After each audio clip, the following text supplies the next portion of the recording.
Welcome to the deep dive. This is where we take your sources, could be articles, research, maybe your own notes, and we really dig in to pull out the most interesting, the most useful bits of knowledge, all tailored for you.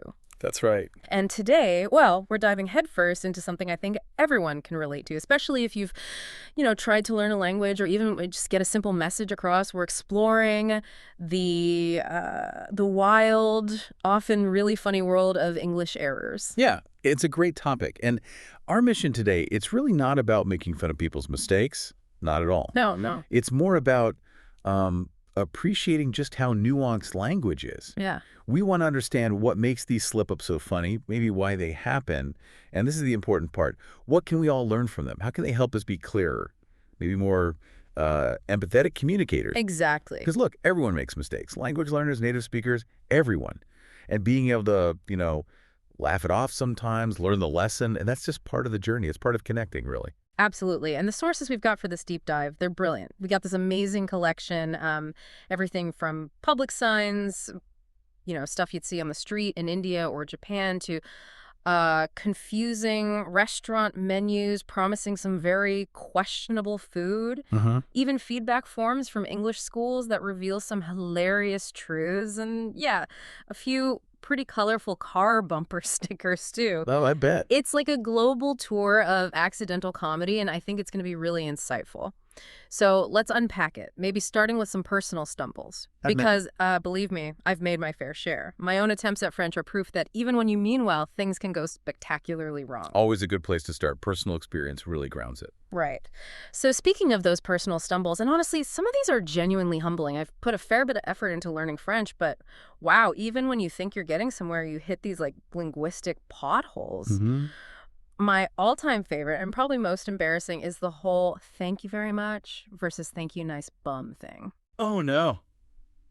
Laugh slightly. Not that one. Yes. More times than I want to admit. So in French, thank you very much is merci beaucoup, right? B-E-A-U-C-O-U-P. Right. Beaucoup.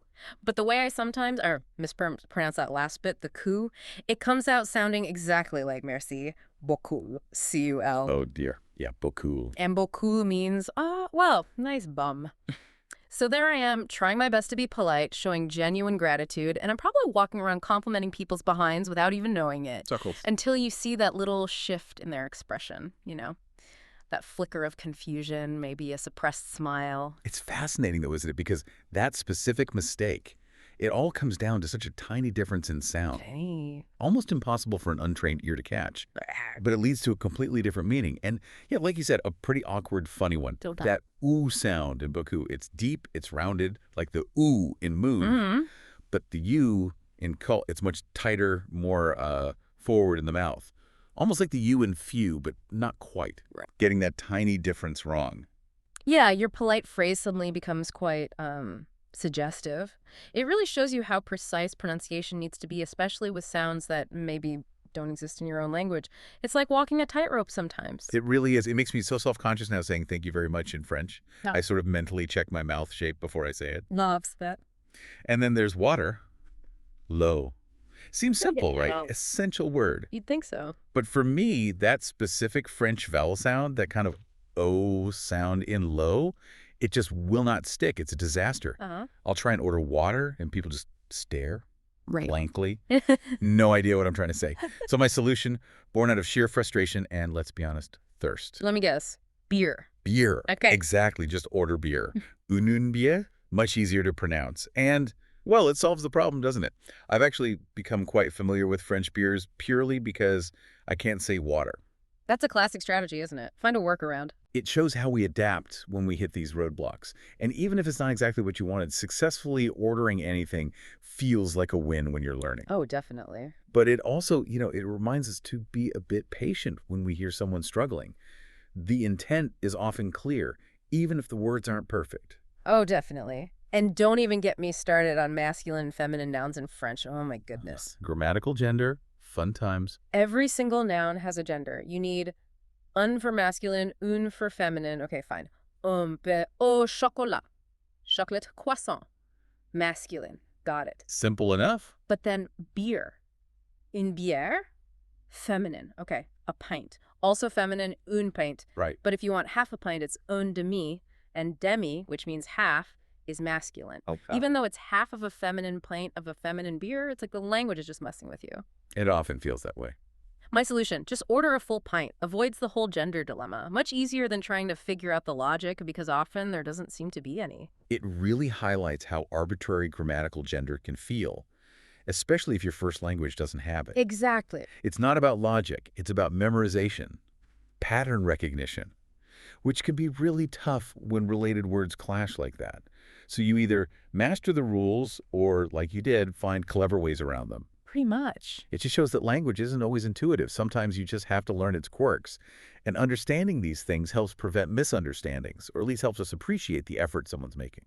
Totally agree. So, okay, with that sort of empathy established from my own struggles, let's move on to some really funny examples from an English school context. These are from students, actively trying to perfect their English, which makes the mistakes even more, endearing, I suppose. I remember working at a school in London, and we'd give out feedback forms at the end of the course. Standard stuff. One question was simple. What do we do best at the school? Okay. And one student wrote, completely seriously, melting students from different countries. Oh, wow. Melting students. Melting them. What's brilliant there is the verb choice. Melting. It creates such a vivid image. Doesn't it? Clearly, the student meant mixing students, right? Bringing them together, helping them socialize, learn from each other. A melting pot, maybe. Yeah, that's probably it. The melting pot idea. But melting implies this. Physical transformation. Like ice cream in the sun or metal in a furnace. Like they're just turning into liquid goo. Exactly. Students literally liquefying, maybe losing their identities in the process. It's alarming, but also incredibly funny. It's a powerful reminder that words close in meaning, like mixing and melting, can have vastly different connotations. Huge difference. It makes you think, doesn't it? Are you choosing the exact right word? Or are you accidentally suggesting something alarming? Especially across cultures. That one verb changes everything. It's so visual. You just picture this crucible where students are reduced to a unified sludge. Hilarious. And then, okay, another question on the same form. In which area has your English improved most? Right. So asking about skill speaking, grammar. Exactly. Speaking, vocabulary, grammar, pronunciation, writing. That was the idea. The student's answer, High Street, Kensington. Laughs. A geographical area. A specific place. That's a brilliant misunderstanding of context. Not grammar, but just misinterpreting the question entirely. Completely. They took area, literally, as in a location, the famous shopping street in London, instead of an area of skill. Yeah. It's classic, isn't it? How a word with multiple meanings can cause total confusion, especially for learners navigating abstract concepts. It's funny, but it also shows why clarity in questions is so important. Definitely. Maybe phrasing it as, which aspect of your English could have avoided that delightful answer? Probably. It's that moment you realize you and the listener are on completely different planets, interpretation-wise. It's not bad grammar, it's just context gone astray. Okay, let's move out of the classroom now and into the real world where these mistakes become public art almost. Signs, labels, legendary stuff. Ah, yes. The public domain blunders. Always gold. Right. These signs are usually put up with good intentions, aiming for clarity, but oh boy, do they sometimes achieve accidental comedy instead. During the whole COVID period, hand sanitizer was everywhere. Signs telling you to clean your hands constantly. You didn't see this yet. And then occasionally you'd see one that said, please satanize your hands here. Oh my, Satanies. Satanies. That is just wow. A single letter difference. N becomes T. Yep. And it completely flips the meaning from hygiene to, well, something demonic. Exactly. Sanitize, clean, disinfect, kill germs. Satanize, perform an evil act. Consecrate your hands to darkness. Right. It implies you need holy water afterwards to undo the satanizing. It's a total inversion of the message. Yeah. All from one tiny typo. It really drives home the power of proofreading and knowing about words that sound similar but mean wildly different things. Talk about a counterproductive public health message. It's that perfect storm of the mundane and the apocalyptic. From stopping germs to invoking Satan. Just like that. Another one I love is a shop sign. Owner probably just wanted to say they were closed for a bit. The sign read, closed for revolution, open soon. Closed for revolution. That's dramatic. Oh, no. It conjures up images of, I don't know, the French Revolution, barricades in the streets, Maybe a change in management involving guillotines? Totally. Chopping heads off, a whole societal shift. But, of course, they almost certainly meant clothes for renovation. Yeah, just painting or fixing shelves. But revolution implies this massive system-changing event. The humor comes from that huge mismatch in scale. The everyday shop fix-up versus, overthrowing the government. Makes under new management sound so boring. It really does. Eh. It's a reminder that sleuths carry serious historical weight. Using them accidentally gives your simple message unintended drama, turns a notice into a political statement. You walk past thinking, wow, they are really committing to this rebrand. Definitely catches the eye. Okay, moving to travel. An airport sign. In India, apparently, it warned passengers. Eating carpet, strictly prohibited. An eating carpet. Oh, dear. That's a classic preposition problem. Right. They missed one tiny word. They missed on. Eating on the carpet to stop people making a mess. Yeah. But without the on, it sounds like people are literally consuming the floor covering. Which, given airport carpets... Really disgusting. It's like that old example, peeing in the pool versus peeing into the pool. One means you're in the water doing it. The other means you're outside aiming in. Tiny preposition, totally different picture. It shows how crucial those little words are. Miss one, and you get, well, carpet cuisine warnings. I mean, who wouldn't advise against eating airport carpet? It seems like sound advice generally, which makes it even funnier. And sticking with transport, sort of, car parks. I saw a sign once that instructed, please pay your parking fee before existing. Before existing, not exiting. Existing. E-X-I-S-T-I-N-G. Wow. That's a fantastic homophone mix-up. Right. So existing, meaning to be alive, to have being, they obviously meant exiting, leaving the car park. Obviously. The humor there is just brilliant. First, the sheer absurdity. Pay before you're even born. That's a steep requirement. A prenatal parking fee. Exactly. And second, it highlights pronunciation too. Exciting versus exciting. That little stress shift changes everything. It's a great reminder to double-check those words that sound alike, especially in writing. It really makes you wonder about the logistics. Do I pay for my great-great-grandchildren's parking now? It takes the annoyance of parking fees to a whole new existential plane. These signs really show the power of tiny words and sounds. They absolutely do. Yes. A slight flip can lead to pure comedy. Okay, so from public spaces to the dining table, let's talk culinary confusion. These are the errors that might make you question your order or maybe lose your appetite completely. Ah, the menu mishaps. Always a rich source. My absolute favorite, the one that sounds like a medical emergency waiting to happen, a seizure salad. Caesar salad. Oh, no, that's not appetizing at all. Not really. Another homophone confusion. They mean Caesar salad, of course. The classic salad romaine, Parmesan croutons, dressing. Yep, the delicious one. But a seizure, that's a serious medical event. Sudden, uncontrolled electrical brain activity often causes violent shaking, a fit. Right. An epileptic fit, or maybe even just a fit of laughter, but usually the bad kind. So ordering a salad that promises to induce convulsions, not exactly appealing. No. Imagine ordering that. Waiter, one seizure salad, please. The contrast is just so stark. A light, healthy meal versus a medical crisis. It's a vivid lesson for anyone writing menus. Check those spellings. One letter can turn your signature dish into a health warning. I'm picturing someone dramatically collapsing after the first bite. Nope, I'll have the soup instead. Okay, next one. I love this image. A supermarket sign, probably from China, proclaiming it's a very suspicious supermarket. A very suspicious supermarket. What do you think they meant?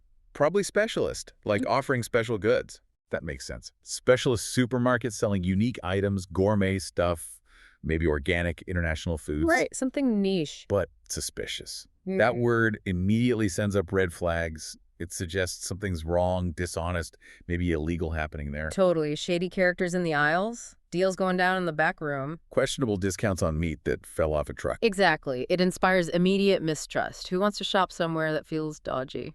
Nobody. It shows how one wrong word, maybe a translation error, can completely change the perception of your business. From unique and desirable specialist to worrying and untrustworthy.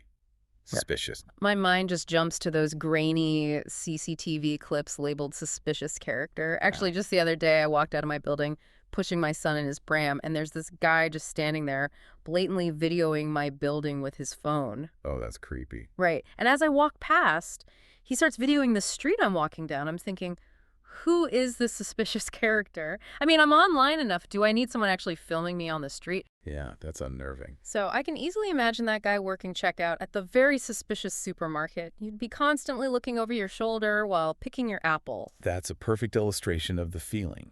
It connects the abstract word error to that real-world sense of unease. Language creates atmosphere, intended or not. Definitely. Okay, let's talk warning labels now. Usually very serious, very dry. Designed for safety. Exactly.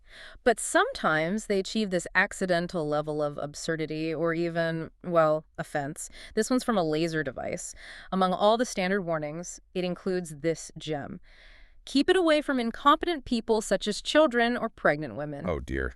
Incompetent people such as children or pregnant women. That's not good. Not good at all. That word incompetent, it means useless, unskilled, incapable, rubbish at everything. It's incredibly harsh, very judgmental. Super insulting. What they clearly meant was vulnerable people or maybe at-risk groups. Right. People who need extra care. Exactly. Vulnerable means susceptible to harm, like people with certain conditions or pregnant women where there might be risks to the fetus or themselves. It's about protection, not ability. Yeah. To call children or pregnant women incompetent is just wildly inappropriate, deeply offensive.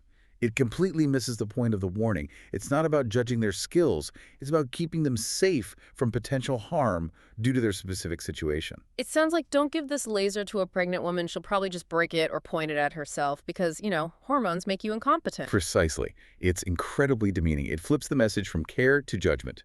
A stark reminder for anyone writing warnings. Choose your words carefully. Empathy matters as much as precision. Inform, don't insult. Such a fine line, isn't it? And so easily crossed with one wrong word. Okay, let's shift gears into the realm of slang, sayings, and those glorious unintended double meanings. The double entendres, always fun. These are where language gets really slippery, revealing cultural quirks and just how unpredictable words can be. First up, a classic road safety message, meant to be serious, but a typo made it. Well, something else, I should say. Speed thrills but kills, B-U-T. Right, common safety slogan. But it was spelled B-U-T-T. Speed thrills but kills. Oh my, but kills. Kills. Okay, so the original meaning is clear. Speeding is exciting but dangerous, potentially fatal. Yep. But changing but to but the slang for your backside, your posterior? Yeah, your bum. It creates this absurd, crude image. Either your butt itself is lethal or maybe speeding leads to some kind of fatal butt-related incident. Who knows? It turns a serious warning into a vulgar joke. A perfect example of how one typo, especially with a common slang word, can completely undermine the message. Proofreading is key, but so is knowing your slang. You can just imagine drivers chuckling, thinking, my butt is pretty deadly after tacos. Or maybe it means, slow down and cover your bum. So many possibilities. Yeah. Now, this next one I actually find kind of brilliant in its accidental wisdom. It's a sign from Japan, probably outside an office or apartment building. It says, do not dumb here, not a dumb area here. Do not dumb here, not a dumb area here. Okay, what was it supposed to say? It's supposed to say dump, D-U-M-P, as in don't dump your trash here. Ah, okay. Simple vowel swap. D-U-M-P to D-U-M-B. Yeah. But dumb means stupid, unintelligent. Right. So the unintended meaning is, don't be stupid here. This isn't a place for stupid people. Right, which is actually kind of profound. It really is. While it's a clear mistake, the accidental message is surprisingly useful advice, especially, for a classroom or an office meeting. Totally. I'd put that sign up in my office. It's a great example of how mistakes can sometimes create unexpected layers of meaning, even accidental wisdom. If I could put that on my classroom wall, this is not a dumb area. Excellent life advice. Goes way beyond littering. Okay, next up, a gem from a hotel resort, trying to explain a closure. The swimming pool was temporarily closed due to the COVID-19 situation. The COVID-19 situation. Yeah. Not COVID-19. COVID-19. D-A-V-I-D. Wow. Okay, that transforms a global pandemic into a very specific personal problem. Doesn't it? You immediately picture this guy named David who's somehow responsible for the pool being shut. Maybe he had an accident. Or maybe David-19 is a robot. Like a sci-fi movie. Yeah, a rogue AI, David Model 19, whose mission is to drain swimming pools. It turns a grim reality into this bizarre, imaginative story. I can see the movie poster now. David's 1 through 18 are fine, but David-19, he hates chlorine. It just shows how random substitutions can send the mind off in completely unexpected directions, and why getting critical names and terms right is so important. So important. Now, from public health to public displays of faith, this one is pretty shocking. Seen on the back of a car in the U.S., a religious message intended to be devout read, "Jesus, I thrust in you." Oh no, not thrust. Thrust, T-H-R-U-S-T. Instead of trust, T-R-U-S-T. Exactly. Jesus, I trust in you. Common expression of faith, reliance. Yes, very common. But thrust, well, it means to push forward forcefully. And the common slang meaning is... Very sexual. Yeah. Refers to intercourse. Right. So putting that on your car in a religious context, it's incredibly jarring, really inappropriate. Completely undermines the spiritual message. Turns devotion into something crude, almost sacrilegious by accident. It's a powerful lesson in checking words with strong double meanings, especially near homophones. Context is everything, but so is knowing the alternative meanings. You just know the person writing it had no clue. It's so far from the intention, it's almost sad, but undeniably funny in a cringy way. Okay, last one for this section. This is just a masterpiece of bad English on a shop canopy somewhere. Almost hard to read, but it says, "Distab, I am married, I am already very distab." Okay, let's decipher that. Distab, probably do not disturb. Yep, I am married. Married, M-A-R-R-R-I-E-D.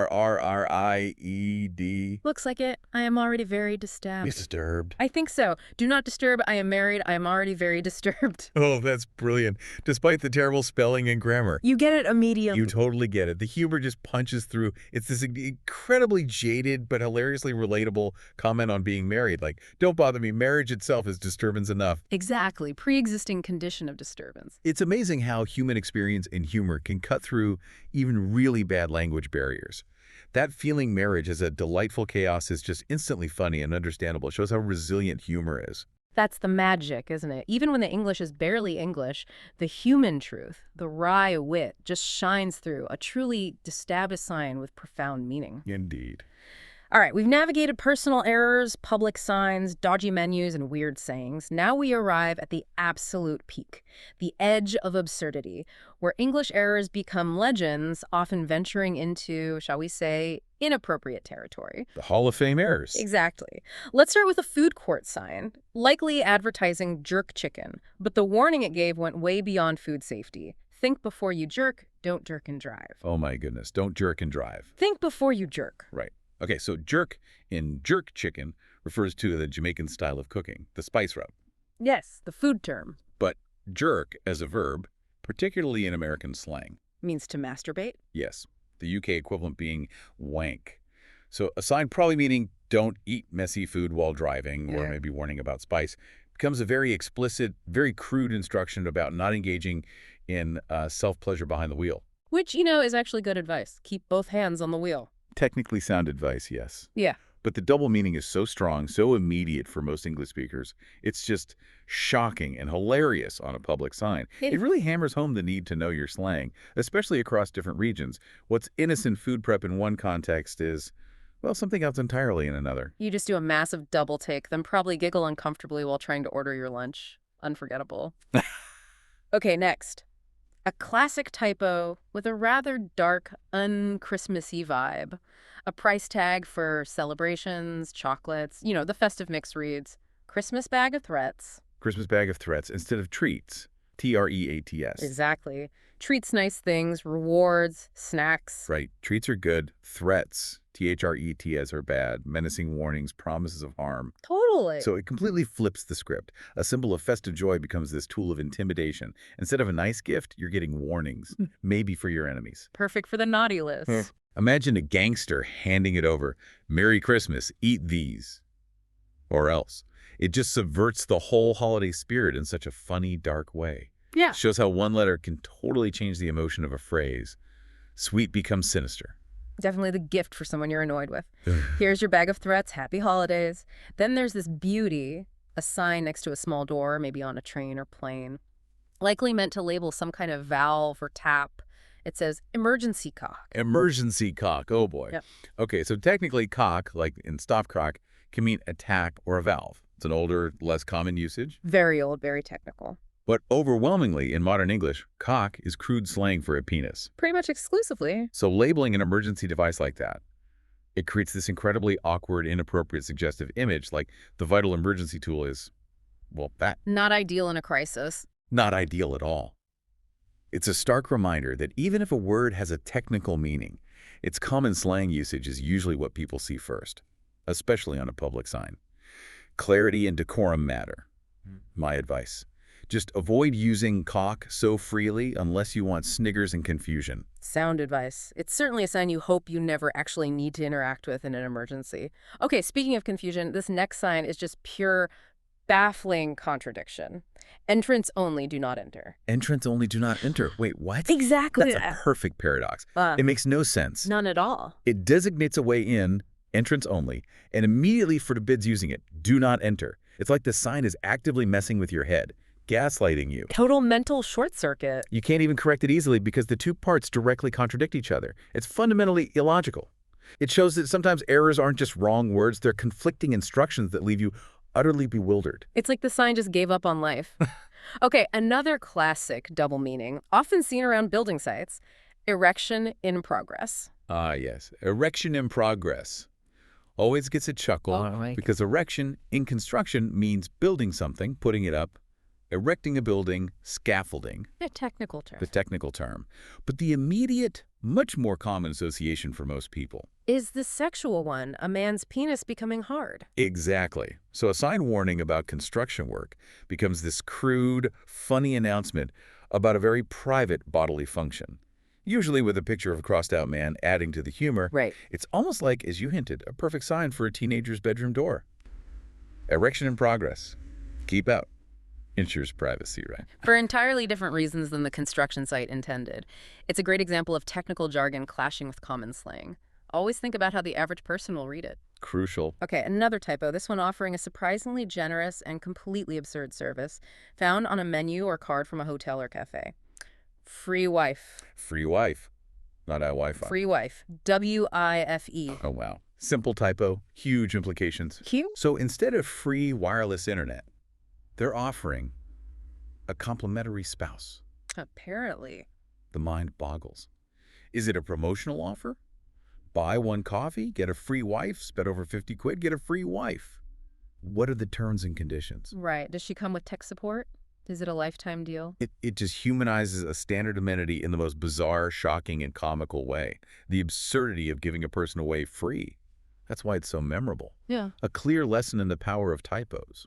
One wrong letter turns Wi-Fi into, well, that. You have to feel for the hypothetical wife in this scenario. Hope she's okay with being part of the package deal. Then there's this beautifully simple inversion on a toilet sign. Toilet man. Toilet man instead of men's toilet or gents. Exactly. Just swap the words around. So instead of indicating a facility for men, it creates this character. Toilet man. Superhero. Right. Whose superpower is toilet related, or maybe just a guy whose entire job is toilets. Who knows? It's funny though, because as absurd as toilet man sounds, if you're ever really desperate for a loo in a strange city, he's the hero you need. He might just be, appearing when you need him most. It shows how important simple word order is. Flip two downs, and you get a comic book character instead of a restroom sign. He's the hero Gotham deserves, but not the one it needs right now. Unless you really need to go. Okay, this next one. I think this might be my personal favorite. For the sheer, unexpected level of vulgarity in what was presumably a formal context. An email. It started, genital reminder. Dear sir, please join on time. Many thanks. My word. Genital reminder. Genital, G-E-N-I-T-A-L. Not gentle, G-E-N-T-L-E. Nope, genital. Wow. Okay, so gentle reminder, common phrase. Polite, softens the request. Standard office speak. But genital relates specifically to sexual organs. Right. Private parts. So this polite professional email suddenly contains a reminder coming from, or maybe about, someone's genitals. Right. Like as you joked earlier, when your dick is polite but has needs. Or maybe a reminder about, I don't know, a doctor's appointment. It's just so wildly inappropriate. The clash between the formal setting, dear sir, many thanks, and that one word. It's shocking, unsettling, and undeniably hilarious. Peak linguistic blunder. Absolutely peak. A crucial lesson in proofreading, phonetics, and just. Maybe using a spell checker. One letter changes everything. Professional becomes unforgettable for all the wrong reasons. You just wonder what kind of meeting required that specific type of reminder. Okay, and finally, rounding off our tour of absurdity. A truly baffling sign. by some water, maybe a lake or the sea. It shows a fish and a hook with a line through it, standard no fishing symbol. But the text says, it is forbidden to upload and download fish. Forbidden to upload and download fish. Upload and download fish. Okay, that's perplexing, especially as the source said it was a mistake even in the original language. Yeah, apparently so. Yeah. Suggests a deep misunderstanding somewhere. Right, because upload and download are purely digital terms for files, data, not physical objects, certainly not living fish. So the sign conjures up this image of what? An AI lake, a digital aquarium where fish are just files you can transfer. Like, do you need a special USB stick to download your fish? How do you even upload a fish? Right-click on it by the water. It defies logic, physics, language, everything. It's surreal. It really is. It goes beyond a simple word error into a complete conceptual mismatch. It highlights that some translation problems aren't just about vocabulary, but about fundamentally different ways of thinking about the world, or in this case, about fishing and technology. It makes your brain hurt trying to figure it out. How do you upload a fish? It's almost impossible to correct because the underlying idea is so bizarre. These are the errors that stick with you. Funny, yes, but also just deeply, deeply weird. A true head-scratcher. Wow. Okay, what a ride through linguistic chaos. Yep. So as we wrap up this deep dive, let's bring it back. What's the real takeaway from all these hilarious mistakes? Yeah, what's the mission accomplished here? We've seen typos change everything, homophones flip meanings, translations miss the mark, slang create chaos. And I think what they all show underneath the humor is just how precise language needs to be. Definitely. Even tiny changes, one letter, one preposition, one slightly wrong word choice, can completely alter the meaning, often in really dramatic ways. It really pushes us to think critically, not just about how we write or speak, but how we listen and read, considering the intended meaning, but also being aware of those potential accidental meanings. Absolutely. And it also shows language is alive, right? It changes. Slang evolves. What's clear today might be confusing tomorrow. And for anyone listening, if you've ever struggled to learn a language or just explain something clearly in your own, making mistakes is part of it. It's natural. Sometimes it's frustrating. Sometimes it's embarrassing. But often, like we've seen today, it's just really funny. It really is. So, laugh it off. Learn from it. Keep trying. Hopefully this deep dive encourages you to look a bit closer at the words around you, signs, menus, emails. You might spot your own genital reminder or suspicious supermarket. And when you do, you'll have a new appreciation for that delicate dance of communication. Exactly. And maybe a final thought to consider. Given how often these simple-seeming errors pop up, what does that really tell us about just how complex human communication is? That fine line where one letter can shift everything from serious to absurd, from clear to confusing, from informative to hilarious. What signals might we be missing or misinterpreting every single day if we don't occasionally stop and, deep dive into the words surrounding us? Not just surface meaning, but everything bubbling underneath. That's a great thought to leave everyone with. Fantastic. Well, until next time, keep exploring, keep learning. And keep laughing. Definitely keep laughing.